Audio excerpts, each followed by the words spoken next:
사방선교회 헌신 예배를 하면서 우리가 선교에 대해서 생각을 해보게 됩니다. 선교하면은요, 가장 선교를 잘한 선교사를 생각하게 되고, 아마 지금까지도 세계에서 가장 선교를 잘한 사람 하면은 바울 사도를 뺄 수가 없을 것입니다. 아마 아직도 선교의 1번은 바울 사도 아닌가라고 생각이 됩니다. 그래서 바울 사도가 선교를 다니면서 복음을 전했는데 그 복음에 있어서 가장 핵심은 뭐였는가라는 것을 한번 살펴보기 원합니다. 선교를 하다 보면요, 어떤 다른 것에 조금 너무 많이 치중을 하다 보면은 본질을 잃어버릴 때가 있습니다. 그래서 본질을 잃지 않고 마지막까지 잘 달려가기 위해서 꼭 필요한 것이 우리의 선교의 본질이 뭐냐? 그 본질을 잃어버리지 않기 위해서 핵심을 잘 붙잡아야 되는데 핵심이 뭐냐라는 것을 한번 살펴보기 원하는 것입니다. 갈라디아서는 바울 사도가 지금까지 계속해서 이제 복음에 대해서 설명을 하고 있는데요. 우리가 읽었던 이 2장 15절부터 21절까지 오면서 계속 복음은 이런 것이다, 이런 것이다, 이런 것이다 소개를 해 왔습니다. 그 중에서 이제 가장 중요한 핵심을 요약해서 설명하고 있습니다. 자, 이것에 대해서 우리가 간단하게 몇 가지를 살펴보면서 선교에서 우리가 아무리 여러 가지 일이 많고 어려운 일이 많다 할지라도 이것만은 절대로 잃어버리지 말아야 되겠다라는 것을 한번 되새겨 보기를 바랍니다. 첫째로는요, 바울 사도의 복음은 이신칭의 복음입니다. 15절부터 16절에 나와 있습니다.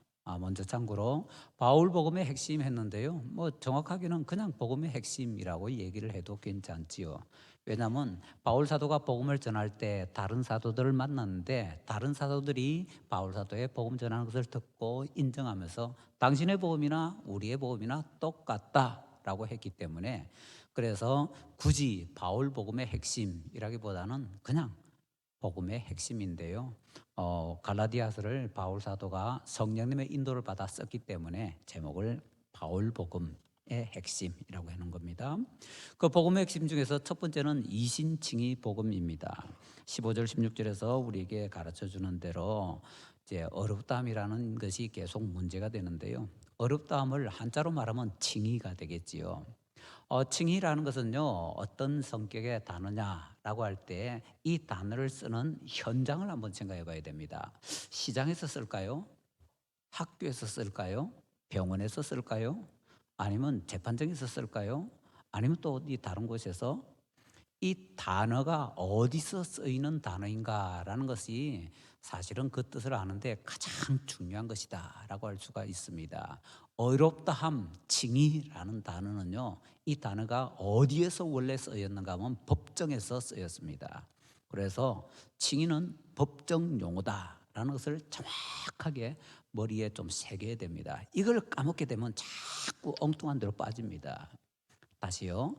칭의는 어디에서 쓰는 용어라고요? 법정, 법정, 법정. 요거 하나만 딱 기억하면 됩니다. 재판정에서 쓰는 가장 중요한 단어가 칭의인데요. 칭의를 그냥 뜻을 풀어서 얘기하자면은 재판의 결과 당신은 무죄야라고 할 때 무죄 선고, 이게 칭의입니다. 그러면 이 무죄 선고라는 것 반대는 유죄 선고겠지요.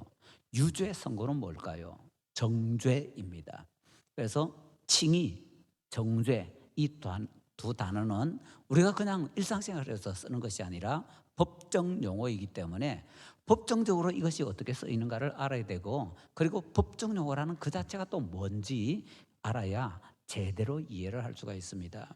예수님 믿으면서 가장 많이 듣는 말 중에 하나가 이신칭이 아닙니까? 우리가 믿음으로 어렵다함을 받는다. 이신칭이 하는데, 실제로는 이 이신칭의에 대해서 제대로 잘 알지 못하는 경우가 너무 많아서 이제 오늘 잠깐만 이렇게 살펴보는데요. 이신칭의는 바로 법정에서 쓰이는 용어이기 때문에 이것이 어떤 성격을 가지고 있는가라는 것을 생각하면요, 법정에서는 일단 이 사람이 죄가 있는 것이 틀림없는데 판사가 그렇게 생각할 때조차도 증거가 없으면은요, 판사가 이 사람 죄 있는데 아무리 그렇게 생각을 해도 무죄하고 땅땅땅 두드립니다. 심정적으로는 판사조차도 유죄라고 생각할 때에 그럼에도 불구하고 물증이 없어서 증거가 없어서 무죄할 때에 그 선언이 무죄 선언 징의입니다. 자, 그러면요 어떤 일이 생기는가 하면 세상 모든 사람이 다 이 사람은 죄인이야, 이 사람은 그 죄를 지었어 라고 생각하는데도 그 사람이 그 죄를 지었다는 증거가 없어가지고 할 수 없이 무죄라고 선고할 때는요 그 사람은 이제 재판장에서 밖으로 나갈 때 어디 뭐 수갑을 차고 나간다든지 감옥으로 간다든지 뭐 구치소로 간다든지 그런 일 전혀 없습니다. 그 재판장에서 바로 모든 것이 다 풀리고 자유롭게 그냥 나가게 됩니다. 무죄 선언이라는 것이 그만큼 위력이 있다는 겁니다. 그리고 더 나가서요 이 무죄 선언을 딱 하게 되면은 우리의 속에서 아무리 저 사람 죄 있는데 라고 해도 소용이 없습니다. 죄가 있든 없든 그 사람에게는 무죄라는 것이 선고가 되었기 때문에 이 사람은 죄 없는 사람입니다. 앞에 조금 더 붙여야 되겠죠. 법적으로 죄가 없는 사람입니다. 법적으로 죄가 없는 사람, 이게 중요하다는 거죠. 법적으로 죄가 없는 사람. 그러면 다시요 우리가 저 사람 틀림없이 죄 지었는데 라고 생각할 때는 그건 뭔가 하면 실제적인 거죠. 실제적으로 저 사람은 죄를 지었다, 실제적이다 뭐 이렇게 할 때 우리가 그걸 뭐 조금 다른 용어로 할 때 뭐 실존적이다 라고 표현을 하는데, 실존적으로는 이 사람이 틀림없이 죄인인데 문제는 이 사람이 물증이 없어가지고 할 수 없이 무죄라고 판결을 해버리면은 그 사람은 죄 없는 사람인 것처럼 살아가게 된다라는 것이지요. 칭의는 이겁니다.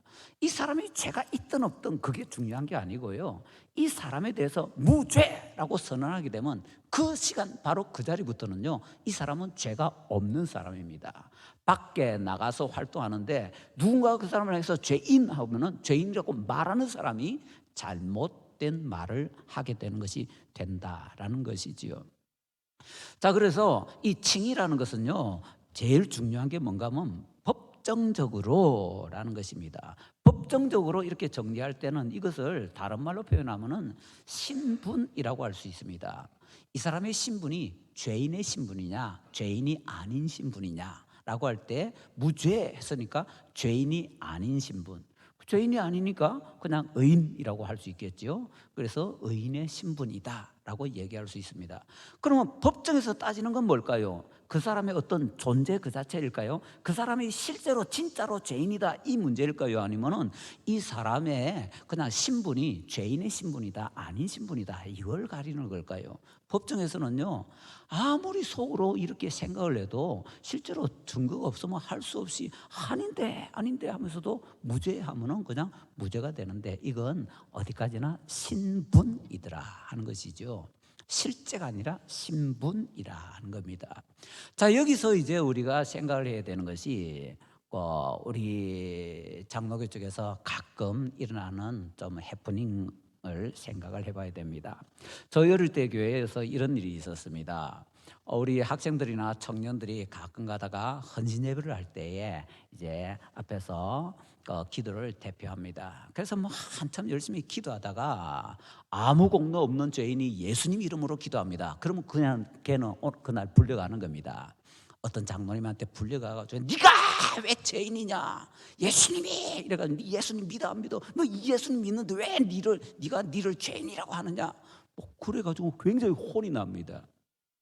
그래서 어이구 아무 공로 없는 죄인이 예수님 이름으로 기도합니다 이러면 안 되는구나. 그렇다고 아유 뭐 아무 죄도 없는 의인이 예수님 이름으로 기도합니다, 이건 어때요? 더 이상하죠 이거는. 아니 그러면 왜 아무 죄도 없는 의인이 예수님 이름으로 기도합니다 그건 절대로 안 하면서 아무 죄도 없는 아니죠 아무 아무 공로 없는 죄인이 예수님 이름으로 기도합니다, 이건 잘못됐다고 하는 것이죠.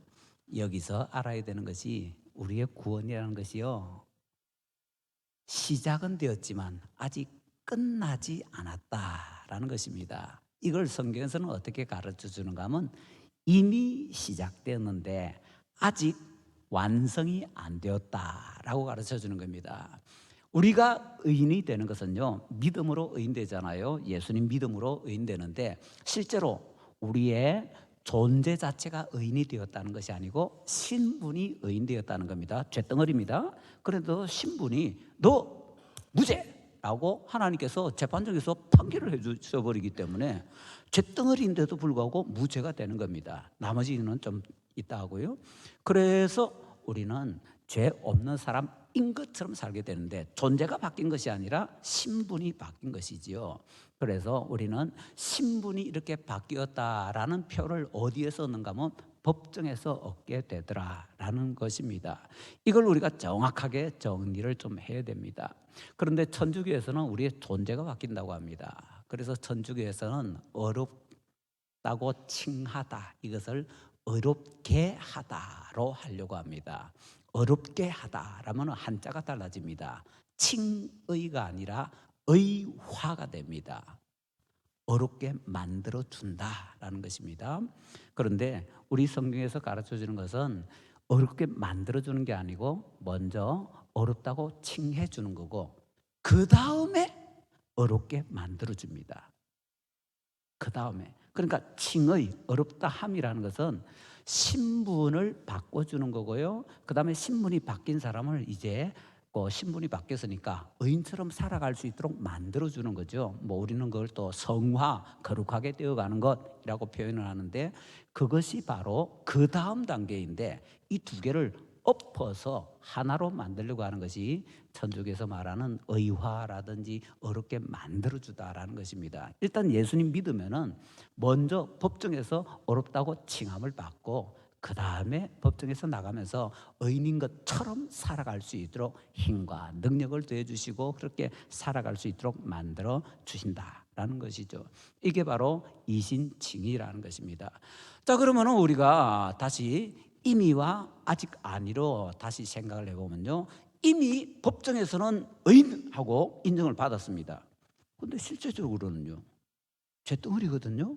그래서 밖에 나가면은 나는 욕을 안 하고 싶어도 말로는 욕을 안 하는데 속에서 막 욕이 나옵니다. 여러분들은 안 그러신가 봐요. 자동차로 운전하다가 갑자기 옆에서 휙 튀어나올 때 저 10원짜리 100원짜리 안 하시는 모양이죠. 옛날에 우리 교회 어떤 장로님이 이러시더라고요. 본인은 절대로 그 욕 안 한대요.